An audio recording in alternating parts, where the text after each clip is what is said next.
You are now entering a dangerous liberty zone where God-given natural rights are held sacred and exercised. This is your warning. Tyranny, fascism, and censorship will not be tolerated. Ideas will be exchanged freely. Rigorous debate and open discourse is encouraged. If you are weak and your beliefs are fragile, you should leave now. Prepare yourself. We are now live on the Dangerous Liberty Podcast.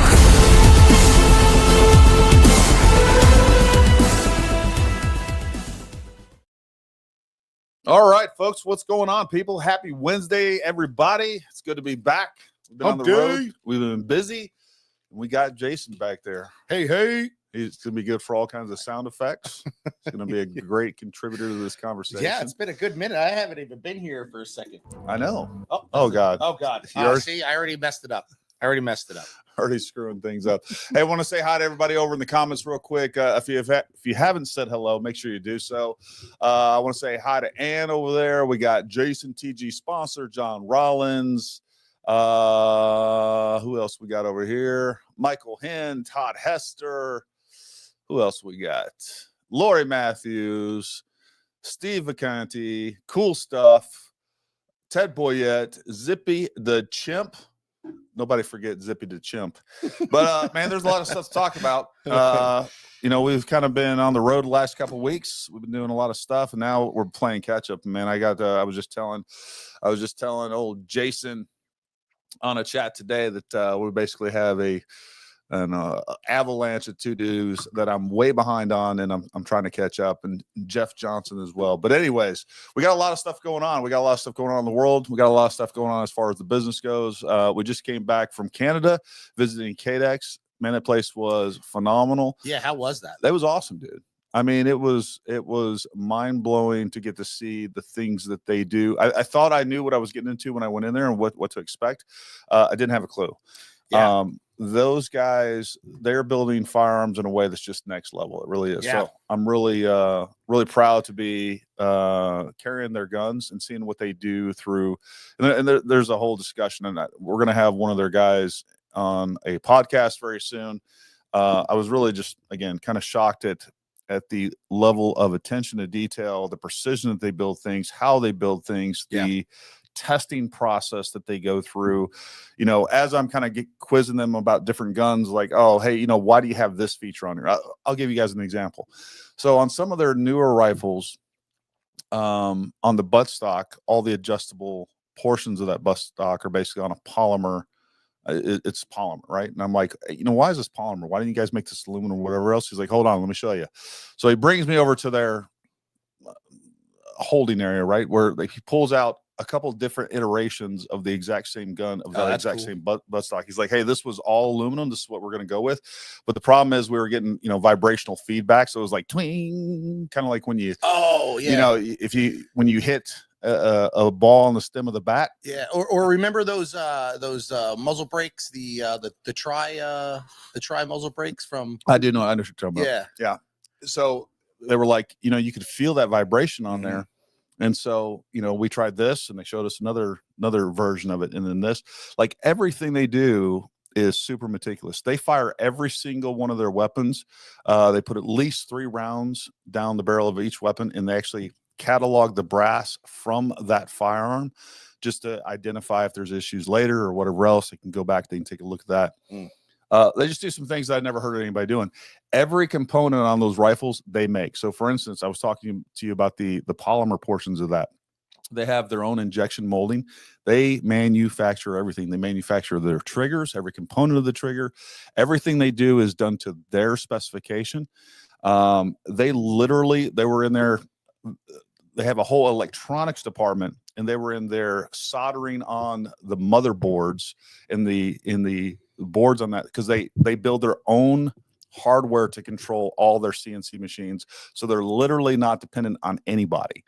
Nice. I mean, it's just everything they have is kind of a vertical model where everything is in-house. I think literally the only thing that they don't produce are the Bartline barrels. They do produce their own barrels, which are really good too, by the way, but they don't produce Bartline barrels.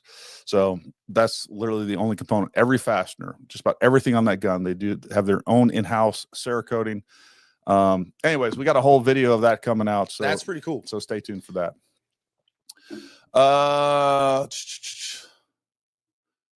Yeah, there was a lot of discussion on some of the things that MDT does. I want to get into bashing, but obviously they're a Canadian company, so they do a lot of product comparison as well with MDT, and it was illuminating to say the least. So, there's a whole thing going on there for sure. For those of you that didn't hear, we got our first batch of our own. We now have Paramount Custom Rifle Works. So if you guys are wanting, we invested heavily on this venture. I was just telling Jason prior to this. They are slick looking. So again, what we're going to be offering now are Bartline barrels, and we have Defiance and Impact Actions. We have one of the best gunsmiths in the country. Really knows what he's doing. I'm hoping to get him on a podcast. He's been a personal friend of mine. We're on the same sniper section back at the 101st, and he's been heavy in the F-class world. He's been world champion, I think, more than once, lots of national championships, but he has been a gunsmith for, I think, like 12 years or so now. Really well known. His name is Emil Coven Match Rifles. You can look him up, but he's the one that's cutting our chambers and threading our barrels. Knows what he's doing. We're bringing the absolute best components to you. And then you have the option. You have the option of, if you just want to get a barreled action, you can pick your trigger, or if you want us to end up building out the entire rifle for you. So if you want an MDT chassis, you want an MPA chassis, a WOOX chassis, whatever it is, KRG, you name it, we're going to hook you up. And then one of the next steps that we're going to be doing is we'll be offering NRL weight-specific rifles that are ready to go out of the box. So if you need a 12-pound rifle, we're going to be doing that. That's probably a 3 to 6 month venture on that side of the house. But if you're looking for a rifle, shoot us an email.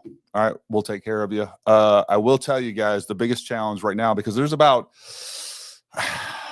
probably about literally 20 different options just when it comes to a Defiance action. So even if you get the Defiance Deviant, you can get like 6 different versions of that. Whether it's a heavy tang, standard tang, like deep flutes on the bolt, no flutes on the bolt, different bolt handle. So you got a Rubik's cube, the same amount of options. So we're working with our web guy right now to figure out a way to even put those options in a smart, efficient way on the website. I don't know that there is one, to be honest with you. I don't know, because half the people won't even know what you're talking about on all those options. Well, there's that, and then the other thing we could do. Really, the only option is if we created a separate listing for every freaking barrel action and or rifle that we end up putting out, and that doesn't make sense either. No, that's just, you're sucking away time left and right. So you need to make an AI Gary that explains everything. Every configuration. I don't know if that's possible either. So the point is if you're looking for something, or you're wanting a custom rifle, regardless of caliber, whatever it is, shoot us an email, and we'll work with you on that. At some point, my goal for this is to get away from, I hate to say it, but kind of get away from custom orders, because basically what happens is, and you guys, even when you guys are ordering Masterpiece Arms and things like that,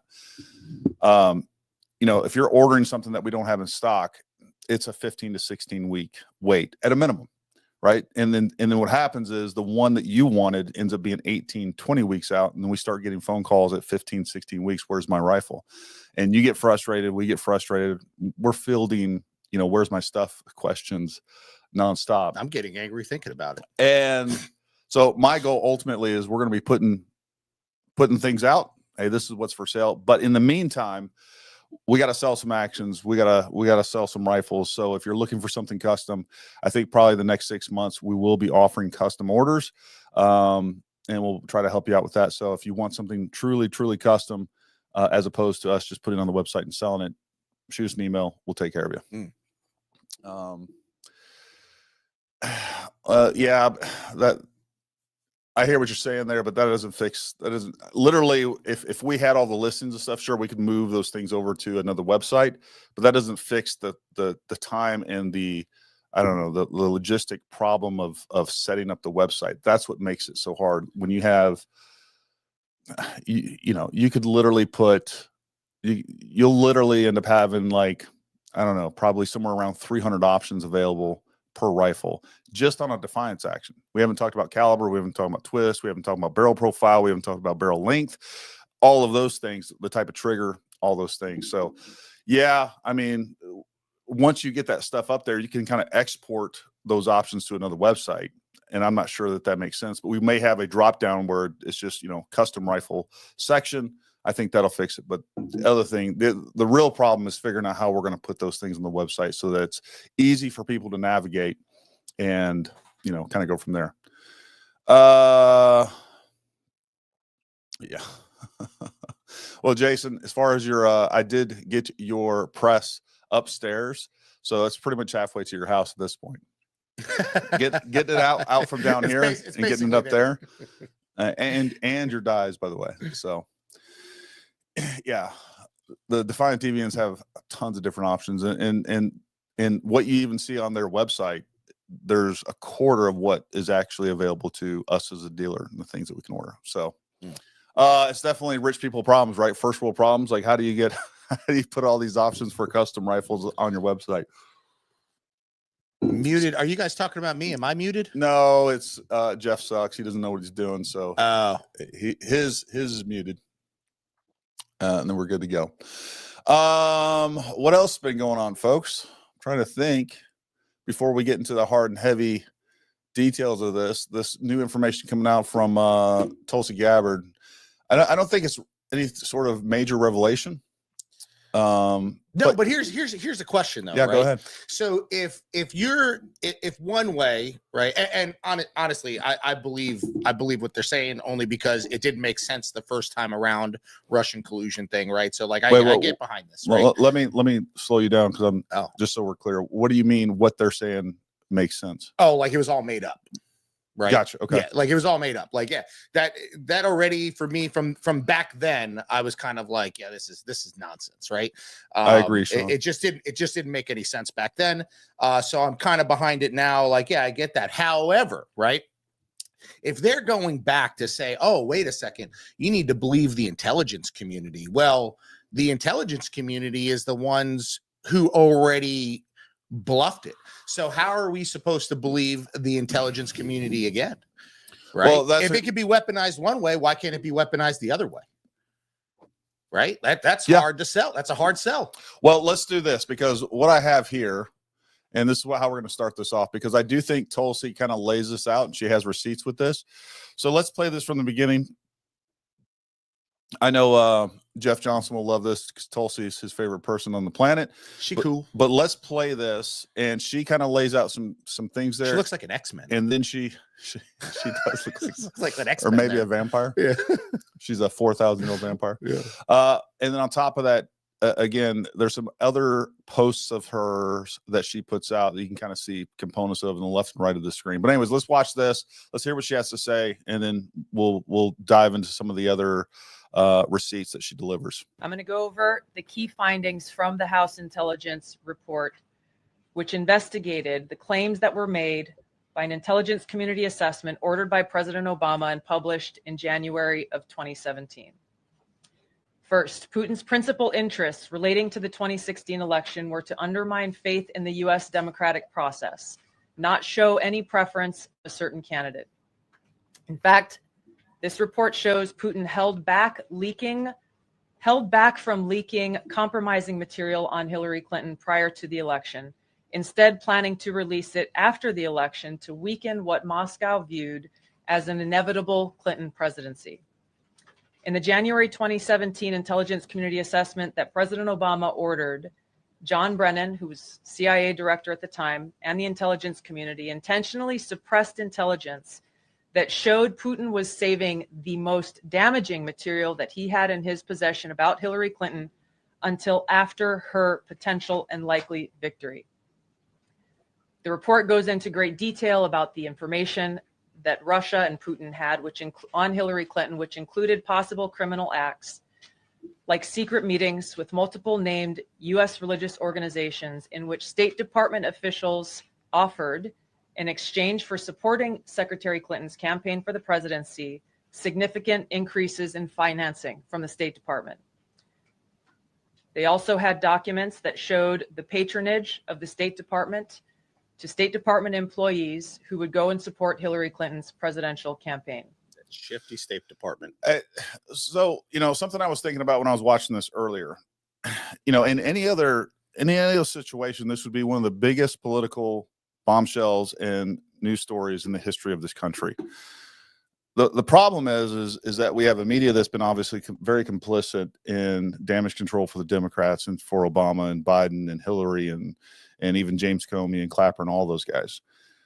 And so the reason that this will not get the impact or will not have the impact that it should is because there's been a slow drip of some of this information. We'll be getting a little piece here, a little piece here, a little rumor of this, of this over here. So like, this doesn't surprise any of us, but what, ultimately she's saying is like, look, we have the documents to prove that this was a thing. It wasn't too long ago that this idea of this conspiracy, and that's what this is. This is a treasonous conspiracy to undermine and overthrow an election. It wasn't too long ago that people were saying that people were crazy for even thinking or believing any of this stuff, but it's absolutely true. Which baffles me, because I mean, your number one piece of evidence during the last election, right, was well, not this election, but the election before that, right, was the Hunter Biden laptop, right, where Russian collusion. Oh, actually. Right. That's it. That's number one piece of evidence right there that this whole thing was a sham. It's just lies. It goes back to the Benghazi thing. Oh, this is all over a cartoon. Yeah. Like whatever they say, it is. All right. Yeah. And that's another thing. Going back to the Hunter laptop story. Every single one of those members of the IC community, they put their names on that document. They should all be in jail. There's got to be some sort of consequences, and I know that's that for sure. And I know that's one of the biggest complaints that people are having right now. Is like, okay, we have this proof now, and we're going to talk more about that in a few minutes. Basically, we have Tulsi Gabbard saying that, hey, I have the receipts here. We have proof of this, and we'll show you some of that in just a minute. But now she's handing over to DOJ, and the question is, what's Pam Bondi and what's the Trump administration going to do with that? But let's finish watching this, and we'll talk more about some of those other things for sure. There were high-level DNC emails that detailed evidence of Hillary's, quote, psycho-emotional problems, uncontrolled fits of anger, aggression, and cheerfulness, and that then Secretary Clinton was allegedly on a daily regimen of heavy tranquilizers. Folks, that is just a fact. So I was working for the Department of State Diplomatic Security. Oh, yeah. I knew people when Secretary Clinton was the Secretary of State, and I knew people on her protective detail. It was a out and out. Everybody knew that she was batshit crazy and would go off on people, would throw tantrums. Her and Bill were constantly getting in fights. She was screaming at aides. Like, this is all well documented. And I think to some extent kind of validates some of the information that Tulsi's putting out. Well, even if you go back to the Secret Service with her, like back then when in the Clinton administration, tons and tons of things were happening in there. Actually, she kicked Uniform Division out of the White House because because of the Monica Lewinsky thing. That's who leaked it, right? But so she was kicking people out of the White House. But again, it stems way back. Yeah, like her insanity is well documented, well known amongst the agencies, the law enforcement agencies within the federal government. Yeah. Then CIA Director Brennan and the intelligence community mischaracterized intelligence and relied on dubious substandard sources to create a contrived false narrative that Putin developed a quote-unquote clear preference for Trump. Brennan and the IC misled lawmakers by referencing the debunked Steele dossier to assess quote-unquote Russia's plans and intentions, falsely suggesting that this dossier had intelligence value when he knew that it was discredited. The intelligence community excluded significant intelligence and ignored or selectively quoted reliable intelligence that contradicted the intelligence community assessment's key findings on Putin's alleged support for Trump, including this intelligence reporting. would have exposed the ICA's claim as implausible, if not ridiculous. The intelligence community assessment omitted reliably sourced information, such as how some Russian intelligence officials were quote unquote planning for candidate Hillary Clinton's victory, while others assessed neither Trump nor Clinton would respect Russia's interests. As was reflected in the ODNI documents that we released on Friday, multiple intelligence community assessments released in the months leading up to the November 2016 election concluded that Russia had neither the intent nor capability to impact the outcome of the US election. On December 5th of 2016, the FBI and ODNI gave the House Intelligence Committee its first post-election classified briefing, in which there was no mention of Putin aspiring to elect Trump by either agency. The Presidential Daily Brief, drafted on December 8th of 2016, stated that no Russian or criminal actors impacted vote counts. This document was pulled just hours before it was to be published due to quote unquote new guidance. If it had been published, it would have been briefed to both President Obama and President-elect Donald Trump. On December 9th, 2016, a National Security Council meeting was called to gather President Obama's senior national security officials, which included CIA Director Brennan, then Obama DNI James Clapper, Susan Rice, and others. Following that secret meeting, DNI Clapper's assistant sent an email to the intelligence community with the subject line, POTUS tasking on Russia election meddling, tasking ODNI leaders to create a new assessment per the president's request. The House Intelligence Committee Oversight Report that we released today reveals that, quote, unlike routine intelligence community analysis, the intelligence community assessment was a high-profile product ordered by the president, President Obama. It directed senior intelligence community agency heads and created an intelligence community assessment limited to just 5 analysts using one principal drafter. This is not something that occurs in the normal path of producing an intelligence community assessment that reflects the views across the intelligence community. The production of this intelligence community assessment was subject to unusual directives directly from the president and senior political appointees, especially the former director of the CIA, John Brennan. The House Intelligence Committee Oversight Report also shows how later that same day, on December 9th, Brennan ordered the publication of quote unquote substandard reporting on Russian activities, which had previously been withheld from publication of prior assessments because the information was judged, quote, to have not met long-standing publication standards. Some of the information later used in the Obama-ordered assessment over the objections of veteran CIA officers was, quote unquote, unclear or from unknown sources.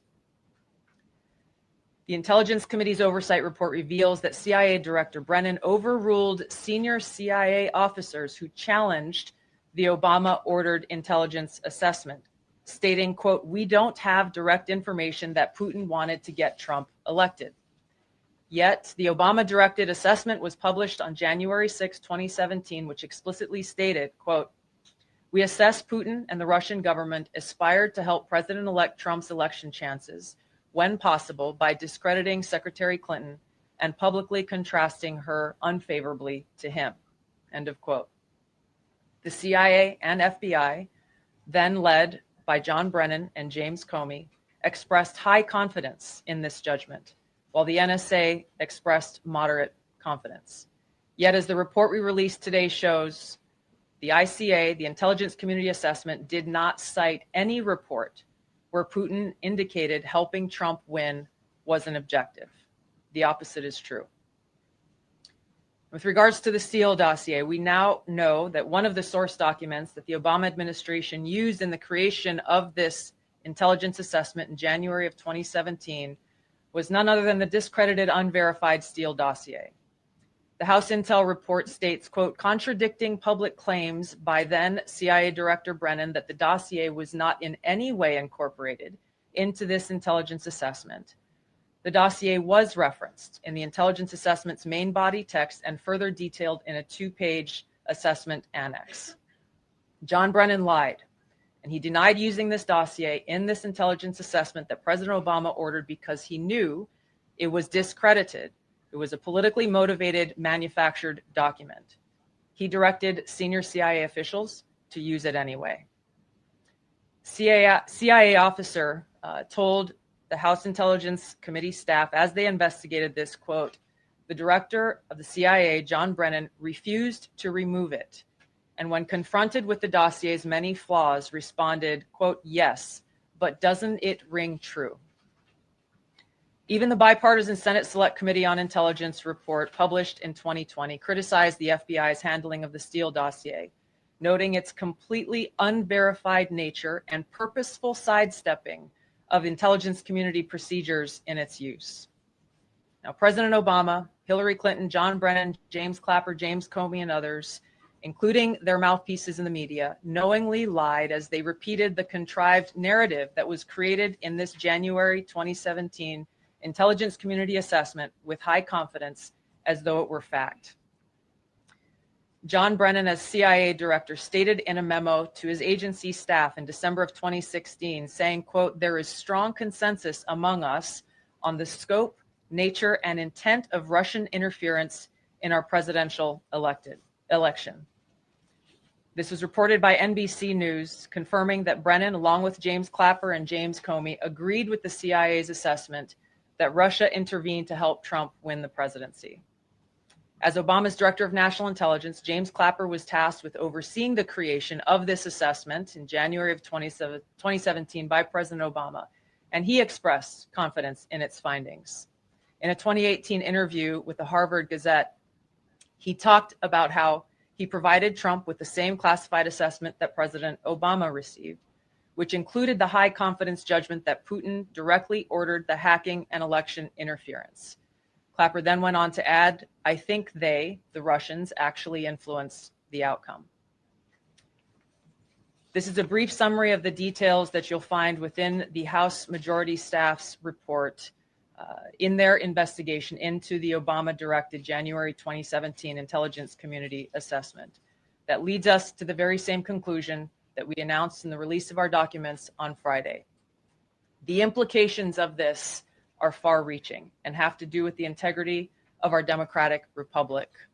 It has to do with an outgoing president taking action to manufacture intelligence, to undermine and usurp the will of the American people in that election, and launch what would be a years-long coup against the incoming president of the United States, Donald Trump. All right, so now we're over here on Tulsi Gabbard's primary X account. If you go through this document, she kind of has this thread going, and it says, for months preceding the 2016 election, the intelligence community shared consensus view. Russia lacked the intent and capability to hack U.S. elections. But weeks after President Trump's historic 2016 victory, defeating Hillary Clinton, everything changed. So it's important here, folks, we take a look at these dates. So August 31st, they were assessing what was going on with potential, I'm sure not just Russian interference, but other interference internationally. But we are working with the CIA on a PD, Presidential Daily Brief, submission on the threat. The thrust of the analysis is that there is no indication of a Russian threat directly manipulating the actual vote count through cyber means. September 9th, I took the intent of this email to get the basic starting point regarding Russia. We agree with Russia probably is not and will not trying to influence the election by using cyber means to manipulate computer-enabled election infrastructure. Now, of course, this narrative was completely swept under the rug later on, and this was the outside of supposedly having dirt on Trump, which is where the Steele dossier comes in. And that's part of the problem, is like all these things get really conflated. And there's the Steele dossier and the fact that they were trying to damage Trump reputationally by saying that he is now under the influence of Russia directly. Yeah. And then there's that portion of it. And then the other portion of this is, hey, was Russia trying to influence the election so that Donald Trump would win? And right until the point that he won, and after he won, even after he won, that the conclusion was that didn't happen, that didn't exist. So here we have December 7th, after the election, we assessed that foreign adversaries did not use cyber attacks on election infrastructure to alter the U.S. presidential election outcome this year. We have no evidence of cyber manipulation of election infrastructure intended. So this is a full month after the actual election. Now we get down to here, and this is where, let me actually read her little preamble here. On December 8, 2016, IC officials prepared an assessment for the president's daily brief for Obama, finding that Russia did not impact recent U.S. election results by conducting cyber attacks on infrastructure. So this is December 8th. Again, cyber manipulation of U.S. election infrastructure to remain a challenge. And I know this looks like a news headline. It's not. Again, this is the presidential daily brief going directly from the IC to Obama himself. Him and his staff are what's reading this. We assessed that Russia and criminal actors did not impact recent U.S. election results by conducting malicious cyber activities against election infrastructure. And that just goes on to confirm that. The very next day, top national security officials, including FBI Director James Comey, CIA Director John Brennan, and DNI James Clapper, gathered at the Obama White House to discuss Russia. Obama directed the IC to create a new intelligence assessment that detailed Russian election meddling, even though it would contradict multiple intelligence assessment released over the previous several months. So, there was the actual conclusion of the intelligence community, and then Obama wanted them to come up with a new narrative. Hey, this is the result that I wanted. So here we have the IC is prepared to produce December 9th.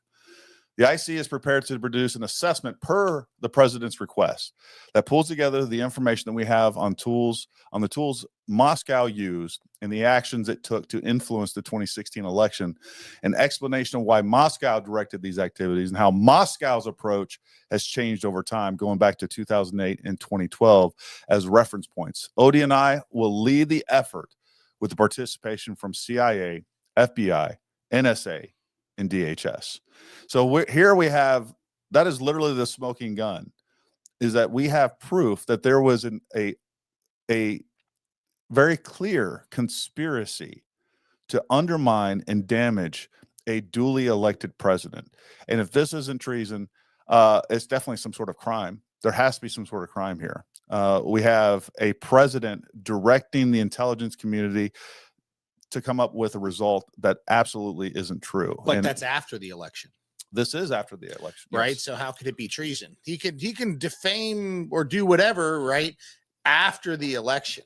Because here's no. Yeah, what does it matter? Want, right? What does it matter? What do you mean he can say whatever he wants? I mean, what I mean is that, like, not that he can say whatever he wants, but what I'm saying is that, like, they say whatever they want, whenever they want, and nothing ever happens, right? So being after the election, if they want to spin it to however which way they want to, because that's why Hillary lost, is because Russian influence, which makes no sense. You had the entire American media at your back, but you're telling me this little bit of Russian influence on social media all of a sudden won the election. Doesn't even pass the sniff test anyway, right? But I'm just saying they can say whatever they want after the election because it's just a statement. Well, let's forget about Obama's role in this for a second. The fact is what we do know is true, and what should be prosecutable is the fact that Brennan, Clapper,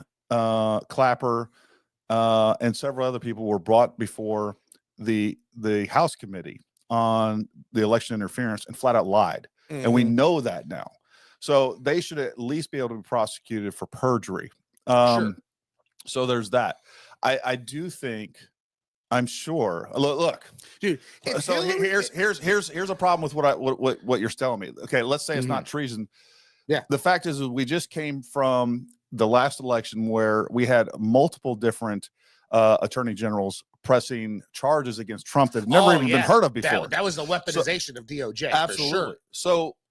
So what I would like to see in response to this, and because what this is definitely is a betrayal of the American people.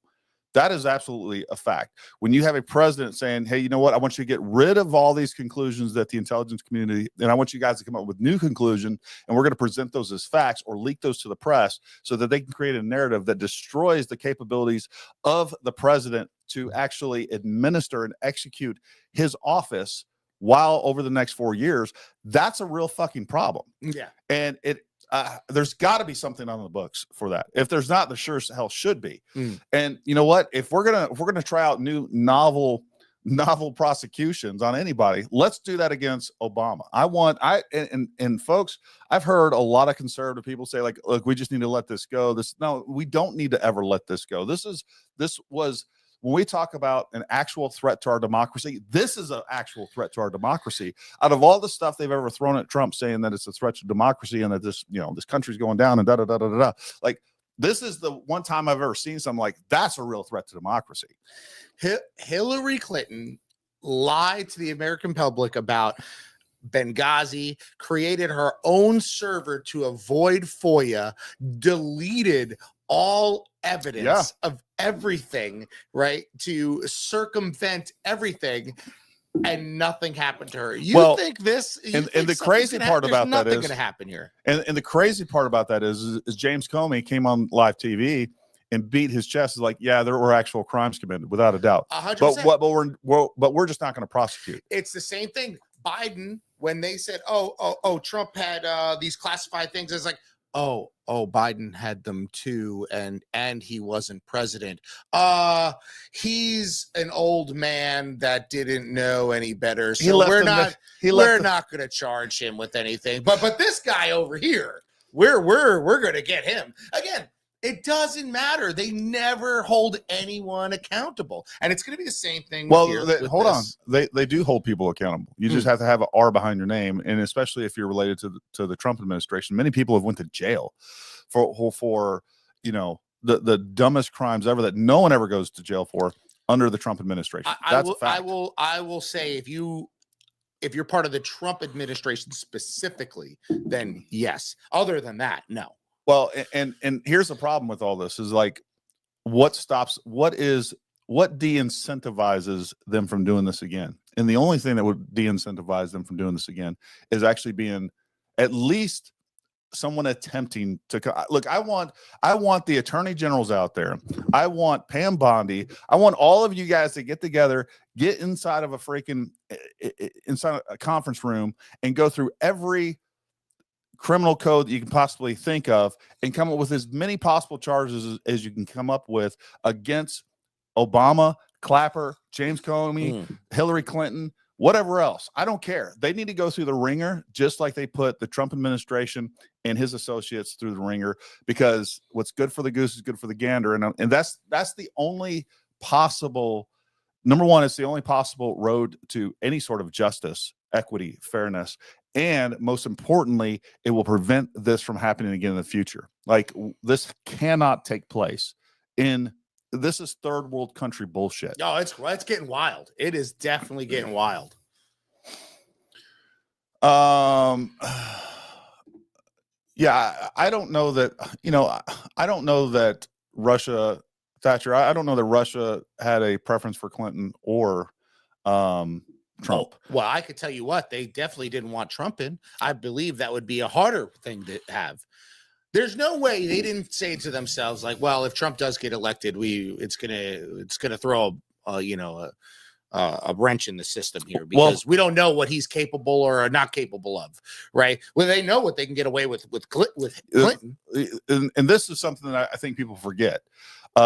Clinton, as Secretary of State, when she's dealing with Russia, like, it was an inside joke in the Department of State that Russia was just handing her ass to herself. Like, they made her look like a fool time and time again. Everybody remember the reset button. And I even remember, like, halfway through the Obama administration, how everyone was talking about, including myself, by the way, that the Obama administration was constantly kowtowing to Russia. Yeah, we had Georgia, where they invaded Georgia. We had multiple different things going on. I can't remember them all off the top of my head.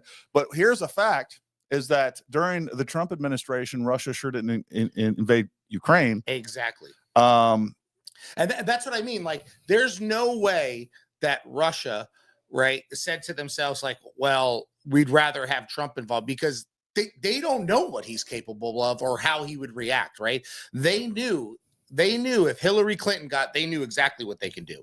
They know what they can get away with. They know how they could push. They could do whatever they wanted, right? So there's no way you can't tell me that they were more for Trump, right? They were definitely hoping that Hillary won, for sure. Yeah. LH56 Unfortunately, I think you're right. Even with, ultimately some of the stuff is going to be left to the Senate. Some of the stuff is going to be left to the House as far as different investigations and things like that. And regardless of how hardcore or motivated people within the executive branch and the Trump administration are, we definitely have a bunch of congressmen and women that are just freaking weak, that are basically, rhinos. Shells. They're rhinos. And I think a lot of those people are beholden to, I think they're scared of the intelligence community, and probably rightfully so. We saw what they were able to do to Trump. If it had been anybody else that went through the prosecution, the persecution that Trump went through, they'd have been gone a long time ago. It's a certain breed of a person that really you're only going to find in Trump that was able to withstand that. And folks, there's a lot of things that I disagree with Trump on. Oh, for sure. But at the same time, I think, you need to give credit where credit is due. And the fact is that he is a duly elected president, probably received more votes than any other president in the history of this nation. And yet they went and tried to destroy him multiple times. And I still believe that I 100% believe that the 2020 election was stolen. I think I'm still behind you on that. I feel that way too, even though everything says against it. I can't shake it. I don't think everything says against it. Ballots, right? I think it's all ballots getting thrown out from the mail. Whatever it may be. But I don't think there's feel that way. I think there's a narrative against it. Like you can't prove it. Yeah, I think that's true, and I think you could prove it, but no one's even tried to prove it. And I think the people that tried to prove it. They tried. Who's they? What's that? Biden's DOJ? No. That's what I'm saying. What's his face? New York mayor, city Giuliani. Well, was all behind it. So the Trump kids were all behind it. They tried. This is the problem. So them and other entities did find a lot of proof that were thrown out of court, all this other stuff. And like, we didn't see a lot of the proof. The only thing that number one, election fraud, especially during COVID, is one of those things that's extremely easy to pull off. And it's very hard to prove. It's like hard to go back and figure out the way that specifically with the mail-in ballots on mail-in ballots, right? Period. I think that was the killer. There's no way to go back, even if a local election or whatever else. There's like no way to go back and verify that the person that cast that vote is the person that should have cast that vote. There's no way to do that. And it's very difficult to pull off. I mean, it's very difficult to prove, and it's very easy to pull off. That's the problem, is we don't have a secure election. There's just no way, there's no way to figure that out. So that's the challenge. And that's by design, by the way.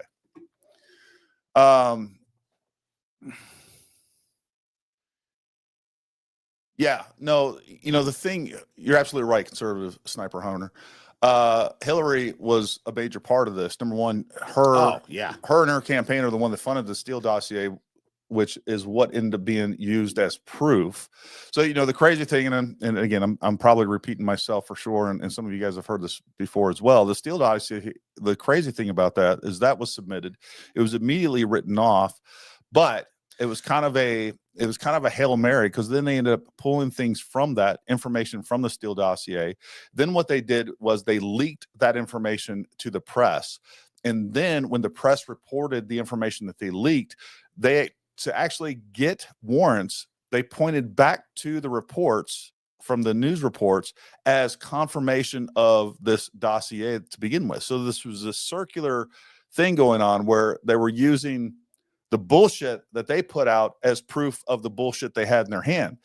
And that's what got crazy with that. And then on top of that, here we have a presidential campaign that is colluding with a foreign entity, an adversary, no less, Russia, and getting dirt, supposed intelligence dirt, on a presidential candidate. Like, that in of itself is, if Trump had done that, if that had went the other way, people would have went bonkers. They say, hey, you're colluding with Russia. Oh, how can we, this information came with, let's say the same exact information came out about Obama. Obama was caught in Moscow with hookers and drugs and God knows what else, right?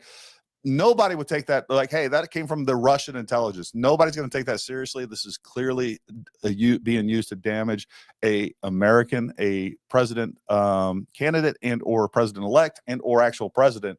So nobody would take that seriously. But yet, because it was Trump, everybody took it seriously. It was reported nonstop on CNN, MSNBC. And then again, you have all these different elements of this that they start kind of reporting on simultaneously, and it gets really conflated and confusing, which was also the intent. Nobody really knew what was going on, but the shadow was cast on Trump that basically he was a puppet of Russia, and that was the entire intent. It didn't have to make sense. It didn't have to be verified or validated. Just say what you want. It just gave the left an excuse. Just say what you want. To say and do whatever you wanted. And I think, potentially that's one of the things that led to his 2 attempted assassination attempts. Oh, for sure. I mean, it was that rhetoric and all the other rhetoric, that has been thrown at Trump, whereas the left has been constantly protected against that. I mean, it begins, I don't know. The whole thing is nuts. And like, if you can't see through it, you're just a fucking idiot. I don't know what else to say about it.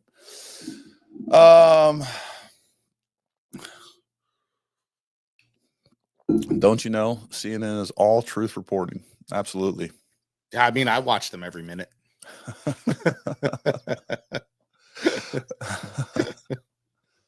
Honestly, I like to watch CNN because I like to see the other argument of like where things are, right? I watch a lot of news networks, but CNN's one of my primaries. Fox News is one of my primaries. Sometimes NPR, but that puts me to sleep, right? It's brutal.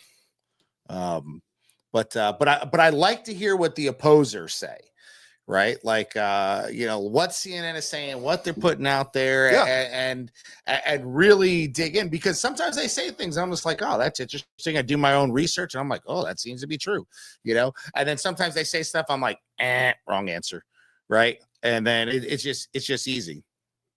Yeah. So conservative sniper hunter says the British intelligence agency had a big part in trying to subvert the democratic process in the U.S. The same is true for the Five Eyes country's intelligence agency. MI6 is as some say the enemy. 100%. First of all, Steele himself was a former MI5 guy.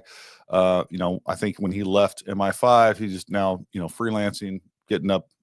You tell him basically he is what our IC community became under Obama and Biden, where it's like, hey, I want you to find evidence of this.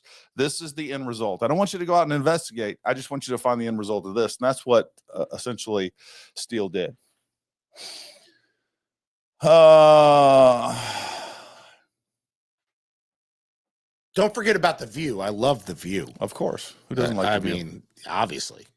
Communist News Network, Criminal News Network, Communist News Network, Clinton News Network. Oh, boom. Jinx. Oh, dang it. I need a Coke. Yeah. And, here's another thing that kind of bothers me a little bit. Like, Fox has not been, they have not. Now, there may be some of the, the Sean Hannitys or whatever else on there, but Fox itself has not been friendly to President Trump. What? Yeah, no, it hasn't. If you look at a lot of their reporting, I watch Fox News all the time. You don't even just look at Levin. Were you watching Fox News during the whole Russian collusion thing? Yeah. No, they were not on there saying, "Hey, there's no proof of this." Now there were Bullshit. shows. No. I can tell you for sure. No. When you're talking about Brett Baer, when you're talking about all these different.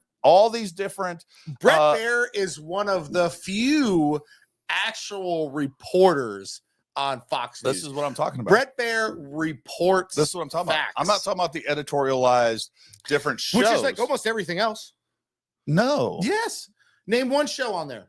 What's that? Name one show on there that's not like commentary. Well, besides Brett Baer. Brett Baer's like the only one. No, they have several news segments throughout the day. They have Hannity, they have the Five, they have all these other things. Those are all commentators. That's what I'm saying. Yeah. That's what I'm saying. They're all very Trump saying friendly. Fox, and as a matter of fact, Tucker Carlson has talked about this at length. Yeah. Tucker Carlson has talked about the fact that they did not want Trump to win, that they did not want them to win. And when he was trying to report on different things, saying, hey, some of this is nonsense, he was getting pushed back from the executive level, without a doubt. So, like, they were not pro-Trump. There's definitely Tucker Carlson was very pro-Trump. He was absolutely, and he still is. He has some issues with what's going on, which I agree with most of what he says. He kind of lost me on. Well, who was that he just recently interviewed? I was like, I don't know that you should. I don't know. I'm not a big fan of that. We should hear information. I don't know how I feel about that. But the point is, Fox as an organization was not pro-Trump. They didn't like Trump. Now, there was definitely some of their larger names on the network that are obviously conservative. And look, I don't think Sean Hannity is basically a windsock. Wherever the conservative party is, he thinks is going, he's going to go with them. Oh yeah. He's just Republican Party. Him and a lot of folks. Yeah. Obviously, Pete Hegseth was pretty pro-Trump. That's how he got the job. I don't think. Which I think he's doing a freaking fantabulous job, by the way. You know what? Honestly, I thought that was a major mistake in the beginning, and then I thought about it. No. Hold on. You didn't think about shit. Let me set the record straight, folks. Let me set the record straight. Jason and I had this conversation. Yeah. I was like, Pete Hegseth is going to be a freaking awesome DOD secretary, and he's like, no, that was a terrible blah blah blah. I was like, that's also I want to go back now that we're talking about records. I want to go back like 4 years ago, and I said Trump will run again, and he will be the next president. You said no, he won't. You sounded just like that. I was hoping he wasn't going to run again. Your voice was exactly that. I almost it's like I was you. You were like, no, he's not going to do that. Yeah. Well, let's go back to 2016 when I had told you, I'm like, you know who looks really good for president? President Trump. And you said, oh, he's a joke. He's just doing it for publicity, blah, blah, blah. That's true. Right. And I'm like, I don't know, man. He sounds pretty legit. Yep. And you're like, oh. And then all of a sudden I was like, oh, boom. Yep. No, that right up until probably about 2 months before the election, I was like, Trump, this is all a big, I don't know, PR thing, right? Just he's. I was for him from the very beginning, and then you were against him, and then I wasn't against him, but you were Judas. I did say I hope he doesn't run again. I wanted him to get behind someone so we can move past all the rhetoric, right, and get someone in there for 8 years. You got your 50 pieces of silver and betrayed him. I think technically it's 30. Yeah.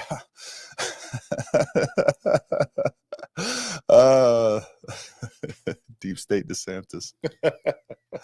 I like that. Oh man, who could support him knowing what we learned today? Who could we support? Who could support who? Trump? I don't know who you're talking about, Dark Match. I don't know what you think you learned today, but if you're talking about Trump, I still support him 100%. Nobody else better for the job right now, period. We've ended illegal immigration almost to the lowest levels it's ever been, ever. People are not coming across the border. We're kicking people out left and right. That is wild. That is wild. Kicking people out left and right. There is nobody that's going to get more done for this country than President Trump right now. There's some of the policies that is kind of to be determined. We'll see how the tariff stuff plays out. Yeah. I do think that it's the right move. I don't know if the execution is perfect. Yeah, for sure. Because I feel like they're going the immigration thing. I feel like they're going at it with like a hacksaw than a scalpel. But hey, it's getting done. That's what needs to get done. Hold on. I do wish. Hold on. Let me address this. Yeah. First of all, he's part of that Epstein world. You don't know that. First of all, it was actually Trump that turned in Epstein, and he had a big part about this. If you're referring to this letter, this nonsense letter that was supposedly sent, number one, there's a reason that they haven't actually shown this letter to anybody. There's no way to actually attribute it. This is the biggest. Oh, you're talking about the birthday letter? The birthday letter to Epstein, allegedly came from Trump. Like, there's no evidence. Why haven't they shown it? Why don't we see a signature? We have zero evidence? Like, Dark Match, quit drinking the freaking Kool-Aid, dude. And you know what? Like, I could bring up examples about this. Like, did Trump know him? For sure. Did Trump hang out with him? probably at parties that they've Yeah. thrown, right? Along with many other like rich and powerful people, right? There's a And like there's been tons of people. Matter of fact, myself and Gary both work with the guy, friends with the guy. Guess what? Turned out to be a pedophile, got arrested. Do you remember that guy? oh yeah. Yeah. Right. Wow. Well, I almost Medic said, dude. medic, right? Yeah. I'm I wasn't going to say that, but he was a medic, right? and I hope he's freaking getting shanked. Yeah. in But jail. again, just because you associate with somebody, right, or know them, that doesn't mean you really know them. That Yeah. doesn't mean that you're into what they're doing, right? Because for all you know, like it's just like these guys that get caught in pedophilia, doing whatever. Their spouses had no clue, right? They're living double lives, and that's people that live with them. So you can't tell me just because Trump knew somebody, hung out with somebody, went to parties with somebody. Let's just say he went on his airplane. Who cares? Yeah. Because it doesn't mean anything. Right? Just because you're associated with someone does not link you to their crimes. To their criminal behavior. Correct. And there's a big difference. Look, I don't doubt there were times where Epstein had parties with celebrities and other, or even people that went to his island Mm-hmm. that had no clue about nefarious activity that was going on. Mm-hmm. You know, so I don't know. Look, here's what I'll say. Like after all the stuff, all the shit that's been thrown at Trump, all the Russian stuff, like why on God's earth, Dark Match, would you believe anything said about Trump? If he is guilty of that and some actual evidence that isn't nonsense, yeah, I will be the first I'll be the first to grab my torch and pitchfork. Look, freaking let's do whatever we need to do. If he's a pedophile, if we prove all this stuff, I'm down with that. But there's a big difference between being associated with someone or having a picture taken with them or 100%. even all these other things. But from what I understand, there's pretty good evidence that Trump had Epstein thrown out of their country club or penthouse or whatever was going on. I don't know if he was at Mar-a-Lago or whatever else, but I do remember a pretty clear story about that. Golf course or something like that. Right? I think it was Mar-a-Lago. But the fact is there's zero evidence, but what I do see is a desperate left media that is trying to pin Epstein on Trump, and I haven't seen it yet. Now, if it comes out, I'm down, but don't be foolish. Don't fall for it without actual proof, because you'll be just like everybody else out there talking about Russian collusion, Russia this, Russian, Trump's a Russian puppet, and you're going to be the one that's made a fool. Wait until that evidence comes out.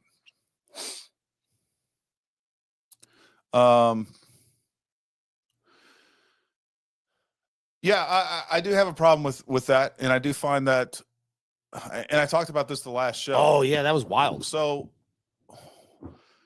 here's my question with all that, because we have and just so that we're clear and people listening to this, Thatcher Freeman says, all that being said, what's up with the DOJ suddenly 180 and on the claiming there's no Epstein files anymore?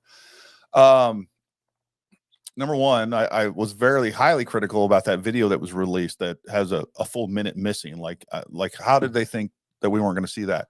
I'm pretty pissed at Dan Bongino, Cash Patel, and Pam Bondi. Of the most, I find suspect is Pam Bondi. So there's some weird things going on with that. Now, my tendency to attribute that to is that those documents, those Epstein documents, have been in the possession of the Biden administration for the last 4 years. Correct. They have not put out anything. We don't know what has been done. As a matter of fact, as I understand it, one of the primary people that have access to those documents was Comey's daughter. Take that for what it is.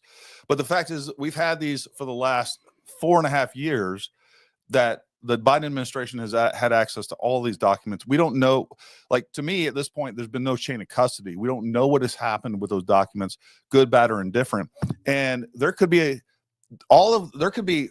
hundreds of thousands of documents, videos, or whatever else that are attached to the Epstein case, right? We don't know if the Biden administration and or other entities have gone through those documents and pulled out the pieces of information that actually are evidence against criminal activity. indicting them or other people. We don't know what's happened with that. And that's the problem. And that's why I'm a little bit hesitant to say it's called bullshit on the Trump administration right away. So Todd Hester says Bondi's cumbered for someone, right? I go back to this, right? I've worked for so many agencies now. And it's like I tell Gary all the time, it is easier for me to convince somebody of a conspiracy theory than it is for me to convince somebody of incompetence, right? Secret Service being one of those agencies I worked for, right? Like, again, it is easier for me to convince conspiracy theory over incompetence, right? At many different levels. So when it comes to like, oh, they're covering for someone, blah, blah, blah, this and that, to me, honestly, it feels that way. I'm not going to lie, right? But again, I can't go down the conspiracy level route of like, hey, they're covering for someone yet, because again, it could just be incompetency of what they talked about. And they're like, oh, I got the list on my desk, blah, blah, blah, this and that they just made mistakes as they were talking. And then we don't really know anything yet. You know what I mean?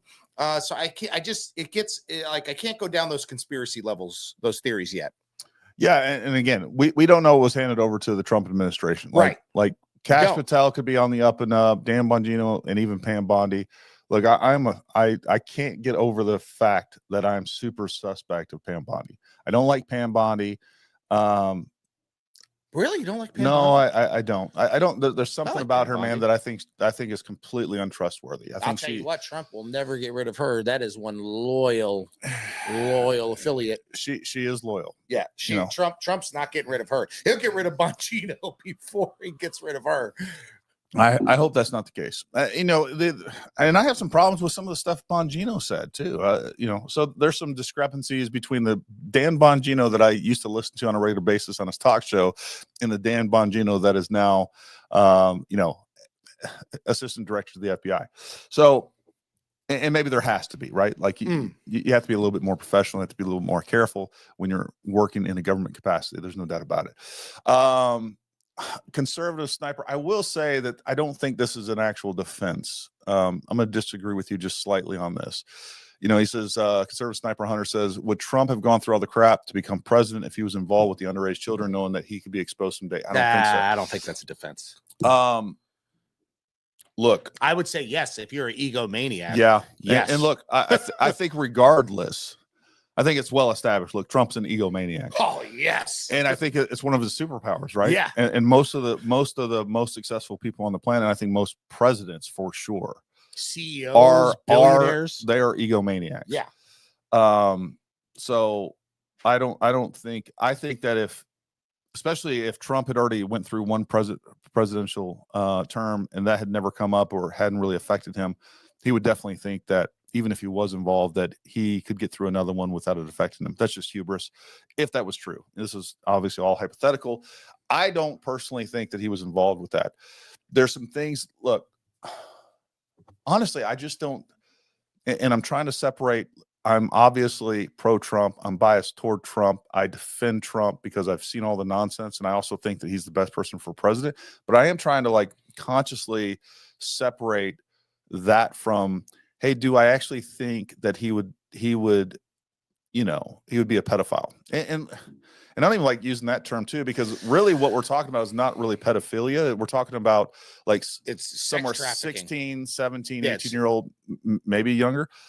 And I think a lot of this stuff, I think the scam that Epstein was involved in was not necessarily, hey, rich person, Prince Andrew, hey, I'm going to go get you a 15-year-old or a 16-year-old and deliver that to your bedroom.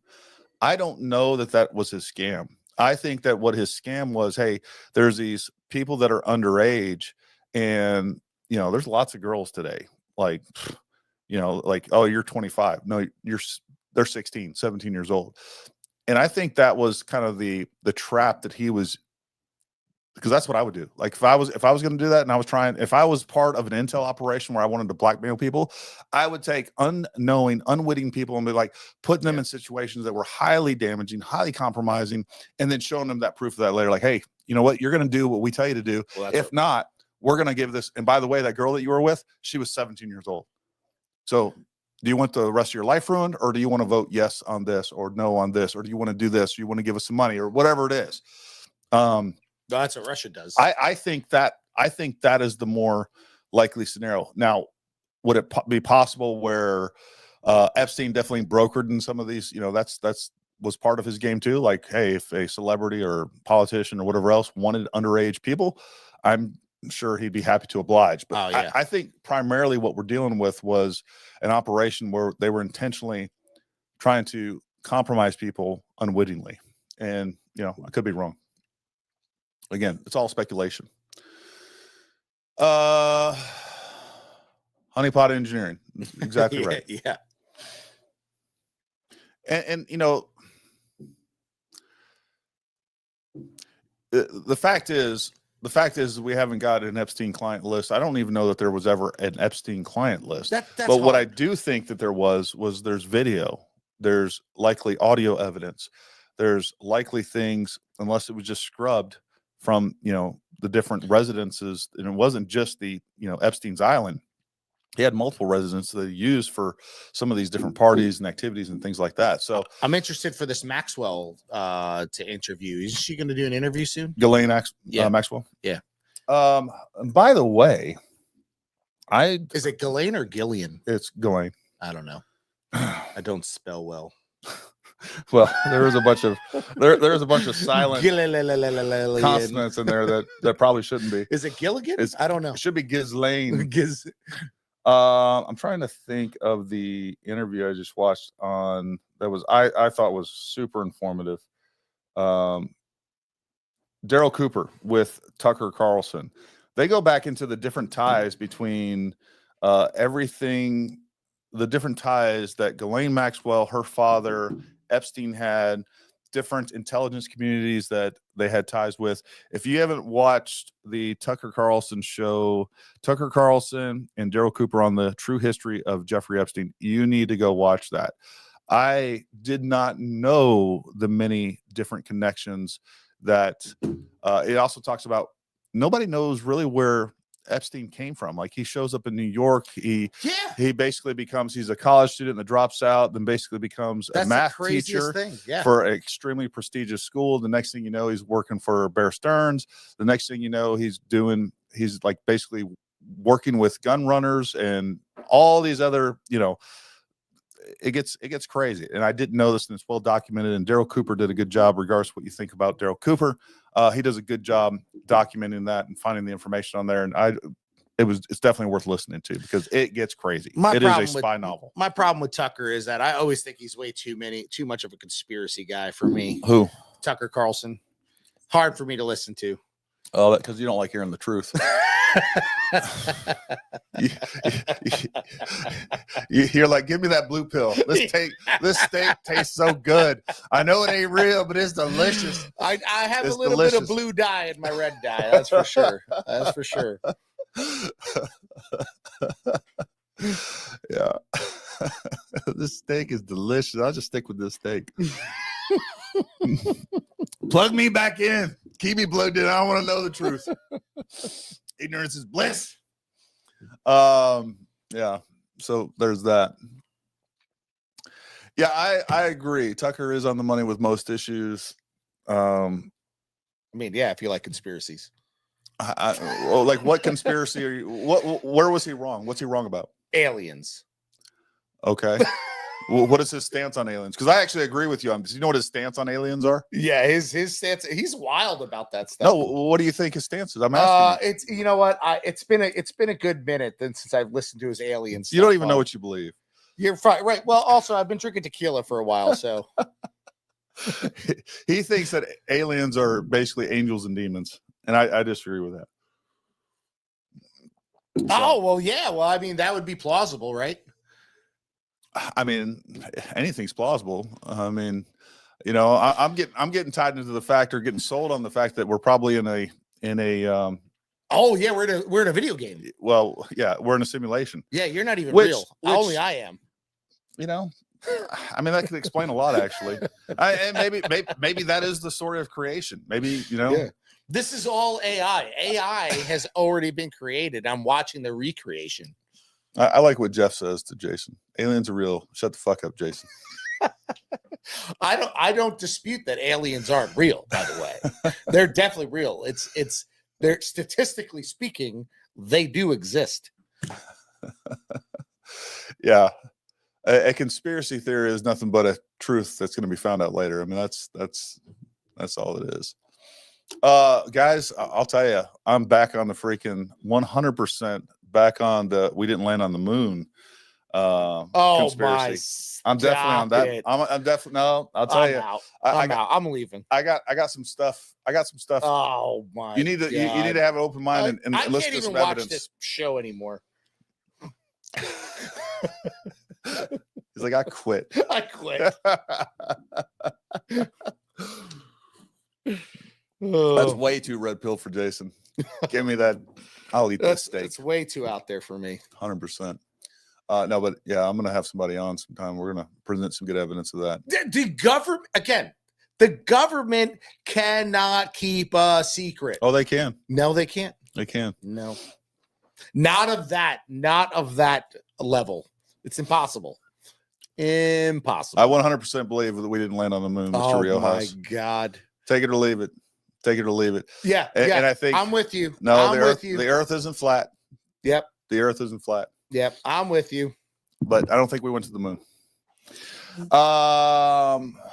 There's you guys can all log out now. We've been discredited. That's why Files has a great moon landing episode. Oh man.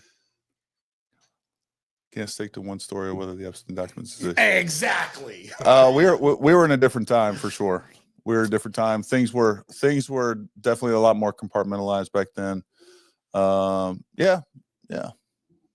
Listen, you can't trust a redhead anyway. You just got to leave them to their own vices. Let them do their own thing. Canada was great. So just so you guys know, we went up to KDEX, but what we did on the way there, we stopped at Niagara Falls for 2 days. We spent the day on the American side, went to the Canadian side. I'll tell you, I got to be honest with you. I think the Canadian side is better.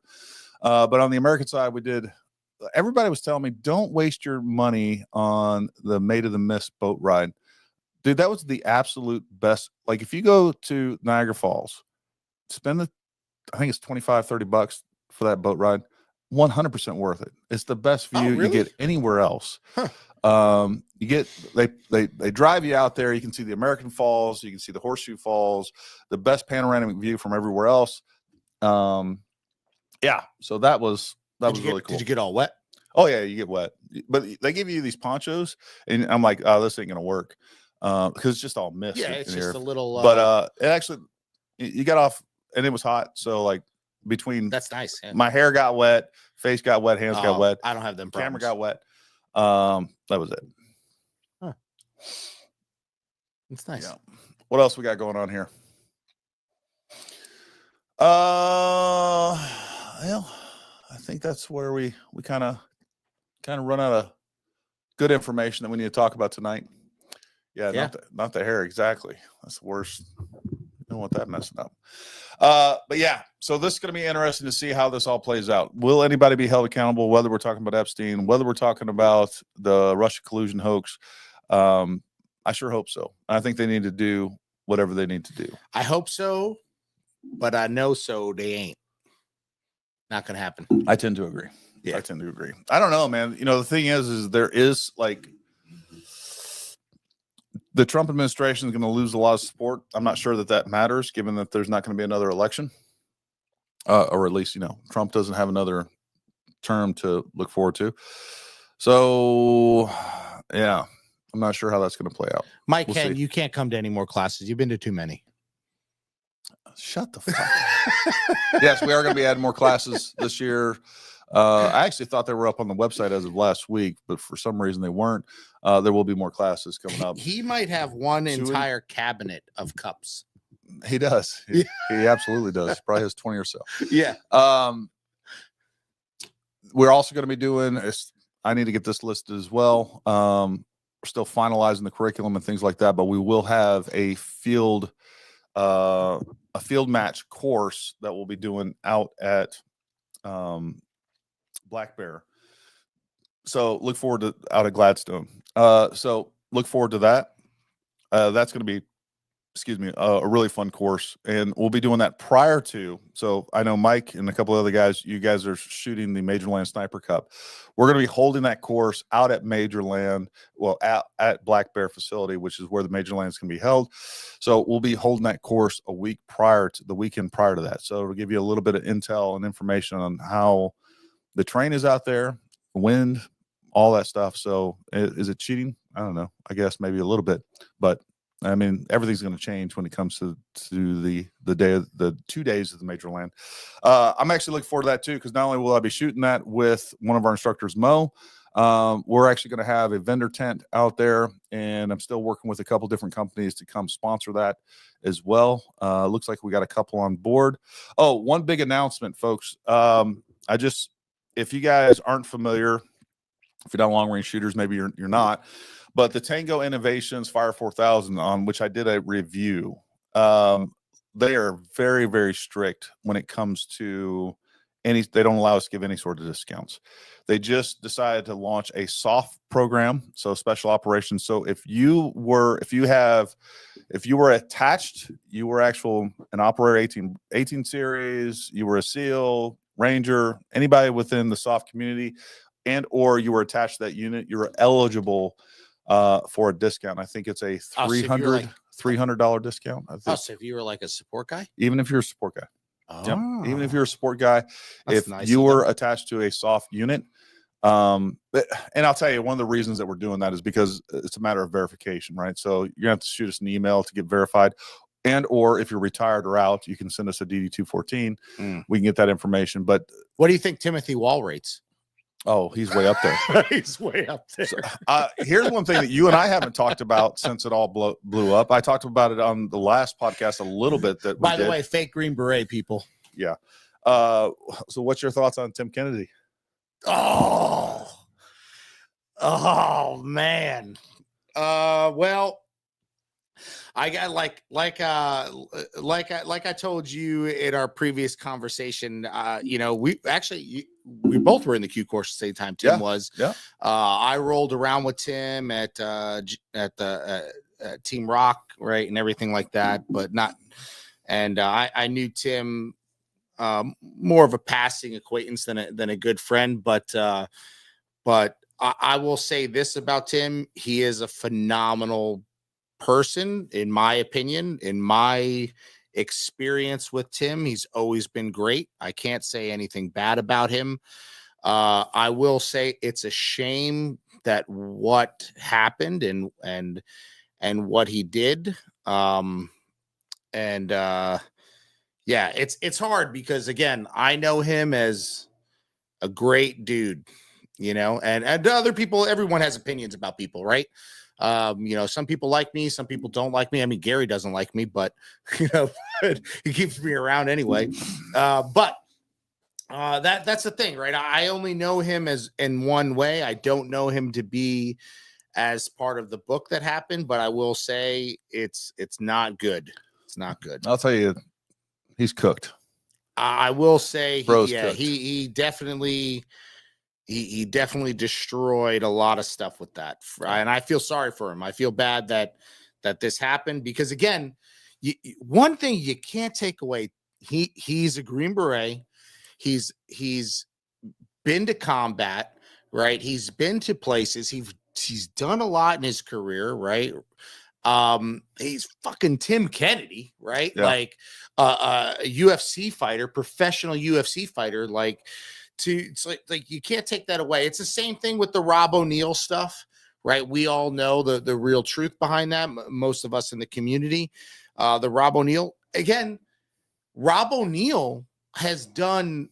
He was a team lead in Dev Group. Yeah. Like you can't take away the missions that dude has been on, right? And over this thing again, yeah, like fucked up, right? Said some shit that's not true, for sure, right? You got to come clean with that. You got to rectify with that. But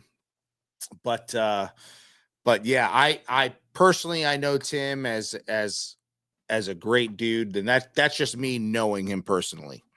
You know, that was a hard thing for me. And honestly, this is way before all this stuff came out, I had guys approach me like, "Hey Jay, did you ever read Tim Kennedy's book?" And in the truth, guys, like most people don't, most of us don't read each other's books. I'm not going to read Tim Kennedy's book, right? You haven't even read my book. Yeah.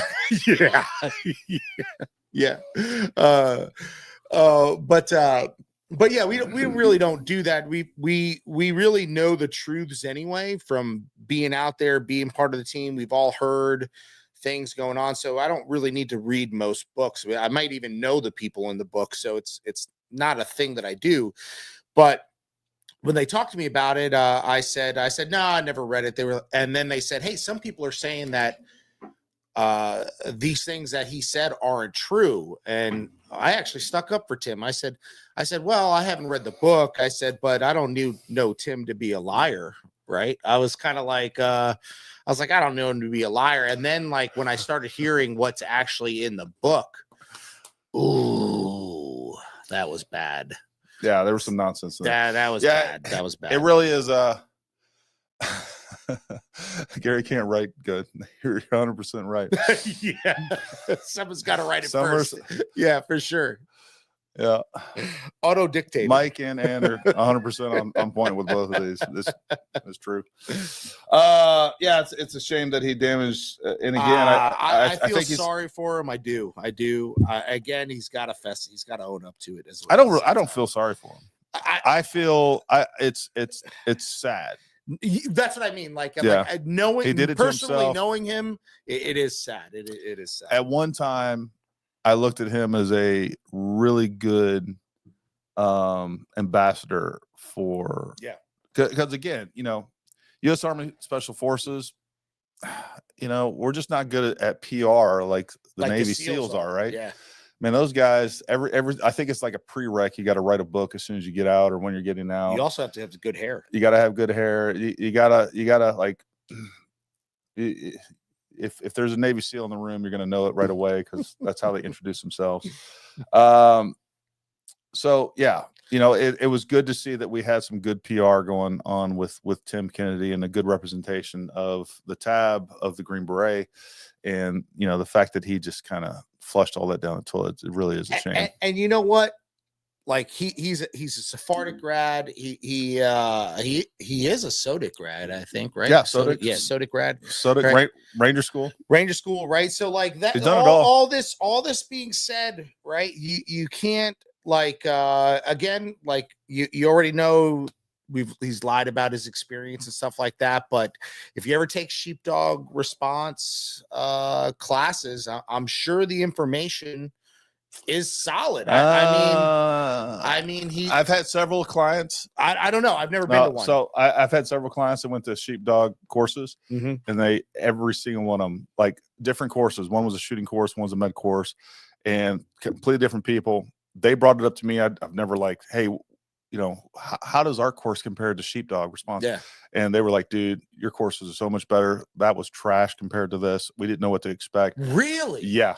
Yeah. Like I have never heard anybody say a positive thing about any of the sheepdog response training. So really, now the problem is, wow. The problem is there's a lot of people out there. Terrible.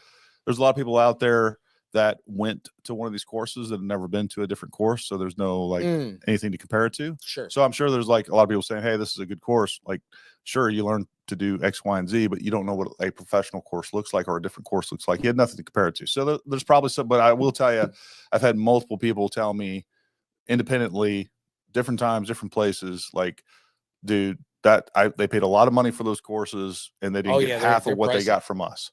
So anyways. Oh, wow. Okay. Interesting. Yeah. I don't know. I've never been to, never heard any feedback from it. I just speaking from like what he's been through and what he does know, I would have thought that should be good information. Yeah. All right. Sure. Yeah. Paul, what Mike was talking about was the Major Land sniper cut down at it's Black Bear shooting facility in Gladstone, Virginia. I shot it last year, and Mike and Otter will be shooting it this year with us. Anybody else out there that's going to shoot it, let us know. Yeah, so there's that. All right, folks. Well, we're going to call it tonight as well. Thank you all for tuning in. Make sure you like, subscribe. If you guys are interested in a custom rifle, make sure you hit us up. We're going to make sure that you're getting the absolute best rifles available, period. I'm really looking forward to this. We love selling Masterpiece Arms and KDX, some of these other, but there's some things that those kind of box us into. You know, there's people that don't want a action from MPA, but they want a different chassis or whatever else, or there's the whole hunting market that we're not even touching at all, really. So that's going to allow us to get into some of those things. So, and we're completely in control of the process. That to me is the best part of this, like exactly what we want, how we want it done, and ultimately we can pass it on to you. So check us out, shoot us an email. I don't know when we're going to get that stuff up on the website, but we're trying the best we can. But yeah, man, we appreciate the love and support. And until next time, stay armed, stay ready. We'll talk to you soon.